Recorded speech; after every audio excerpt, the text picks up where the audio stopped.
Taigi jūsų dėmesio šiandien norėčiau pristatyti šlaunų, sėdmenų ir talijos dailinimo programą. Beje, ši programa yra pritaikyta toms, kurios nori išlaikyti ir dailią krūtinę. Beje, programos sėkmę lemia 3 veiksniai. Tai yra pirma, teisingai parinkta programa, antra, teisingai išmokinta programa ir jūsų įsisavinimas pratimų atlikimo technikos. Na ir trečia, tai yra mityba. Šiandien kaip tik jūsų dėmesio yra pirmoji dalis, tai yra programa. Programa susideda iš 2 dienų, kurių pirmąją dieną jūs kartojate pirmadieniais, ketvirtadieniais, o antrąją dieną antradieniais ir penktadieniais. Na, kartais galima tai penktadienį perkelti į šeštadienį. Pradžioje atliekame gerą apšilimą, jis tęsiasi 3-5 minutės ant kardio treniruoklio, kad užvestume organizmą bei susikauptume treniruotėje, atsiribotume nuo kasdieninių rūpesčių. Po kardio apšilimo atliekame pratimus, galimus paruošti kūno sąnarius ir raiščius. Tam galime naudoti kologenikos arba jogos pratimų. Kadangi energijos gamybai dar nenaudojami kūno riebalai, antrų pratimų mes treniruosime raumenų grupės, kurių nesiekime sumažinti. Taigi pradžioje spaudžiame štangą bagantelius kampu, pratimas yra skirtas krūtinės raumenų vystymui. Svarbu, kad svoris būtų sunkus ir pirmą priėjimą galėtume padaryti nedaugiau kaip 10 pakelimų. Iš viso atliekami 4 priėjimai po 6-8 kėlimus. Norėdami turėti dailią krūtinę, turėtume pratimą atlikti ir apatiniai krūtinės raumenų daliai. Tam skirtas pratimas štangos arba gantelių spaudimas gulint žemyn galvą. 4 priėjimai po 80 pakartojimų. Kad jūsų laikysena būtų taisyklinga, nugara nesikūprintų ir nelinktų, reikia tinkamai apkrauti ir nugaros raumenis. Traukiame trosą už galvos, plačiai paėmus rankeną. Rankenos paėmimo plotį nustatome taip, kad sulenkiame rankas per alkūnės, plaštakas pakeldami į viršų, alkūnės linkis turėtų sudaryti 90 laipsnių kampą. Štai tokių pločių reikia paimti ir rankeną. Pratimą atliekame 4 po 8-12 pakartojimų. Tačiau turėčiau pastebėti, kad pristraukimai treniruoklėje už galvos būtų efektyvesni. 5 pratimas. Tęsime nugaros raumenų treniruotę. Traukime štangą arba gantelius gulint arba pasilenku. 4 po 8-12 pakelimų.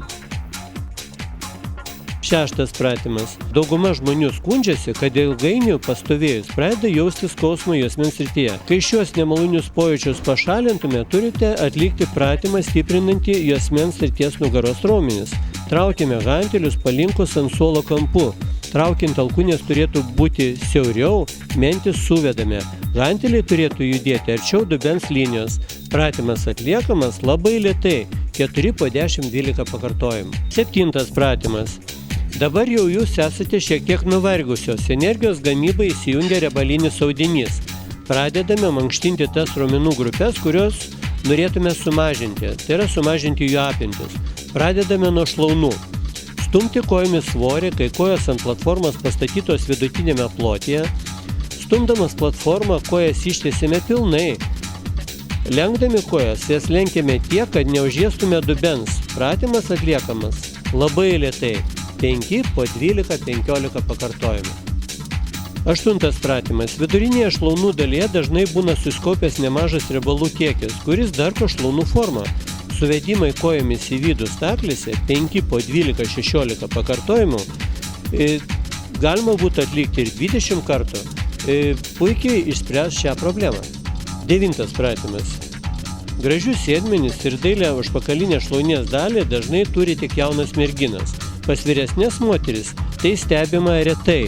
Atsilenkimai staklėse ant specsuliuko, lenkiantis kišant sėdynę, keliantis iki horizontalios padėties kojos ištiesime. Pratimas atliekamas 5 priėjimus iki maksimalaus pakartojimų skaičiaus. Tai yra, kol pajėgiate. 10 pratimas. Susilenkimą ant grindų lenkiant kojas ir pečius. Puikiausias pratimas vystyti viso pilvo ilgį.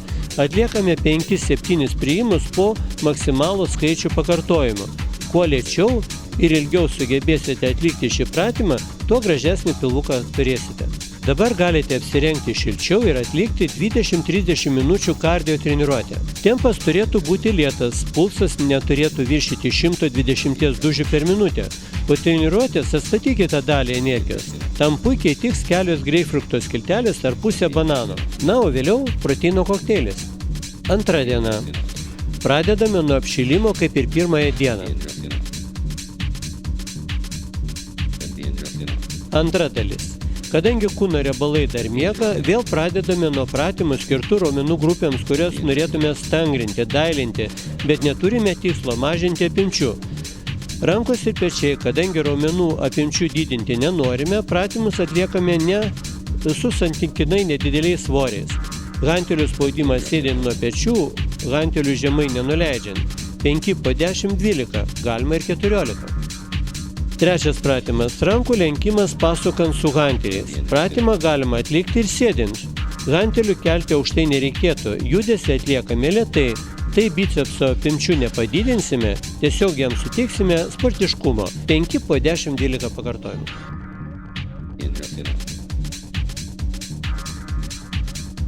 Ketvirtas pratimas. Tiesti rankas su trosu, bloku, staklinė stovint. Alkūnės laikome siaurai, rankos lenkiame iki krūtinės linijos, nesikūpriname. 5 po 10, 14. Penktas pratimas. Riebalinis audinys jau pažadintas, metas imti šlaunų. Kadangi moterims šlaunų ir pilvo srityje riebalų kaupiasi daugiausia, tai joms neleidžiame pilnai atsistatyti ir treniruojame jas kiekvienos treniruotės metu. Skiesti kojas staklėse sėdint, tai pratimas šlaunų išorinėms pusėms.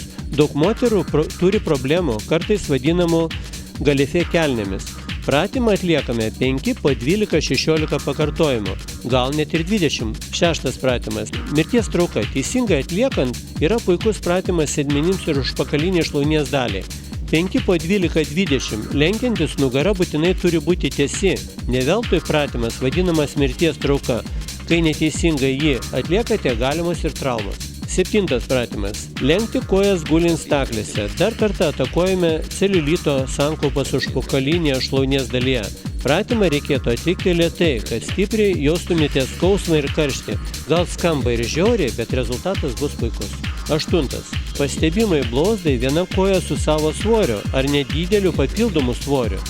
Po kurio laiko pastebėsite, kad jūsų blauzdas tapo žvilgsnių traukos objektu, o trumpas sijonas taps vienas iš mėgstamiausių jūsų drabužių. Devintas pratimas. Keliant kojas, gulint kampu, treniruosime apatinę pilvo preso dalį. Pradžioje ši dalis yra svarbesnė. Čia susikaupia didesnis kiekis riebalinio audinio.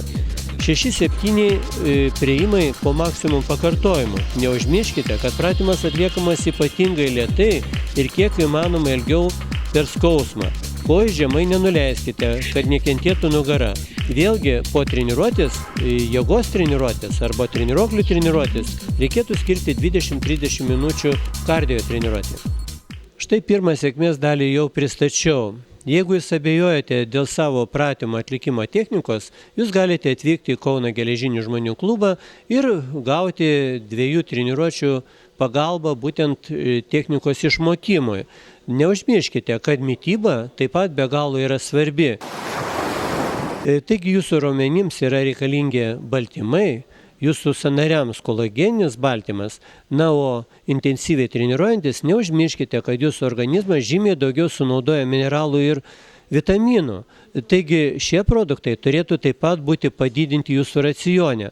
Na, o visos kitos medžiagos, tai yra angliavandenių kiekis, riebalų kiekis, turėtų būti nustatytas jums dietologo arba personalinio trenerio, arba tai galite paskaičiuoti šalia esančioje svetainėje. Norėčiau atkreipti, kad numetus svorį išlenda tam tikri defektai ir jie aiškiau matomi. Taigi, jeigu jūs turite tam tikrų problemų, na, sakykime, kreivos kojos, įdubusi krūtinė ar panašiai, jums reikėtų kreiptis į specialistą, neužtektų vien internetinės informacijos. Na, o tai jūs galite kreiptis į Kauno geležinius žmones. Trumpos konsultacijos galimos elektroniniu paštu info@geležinižmonės.lt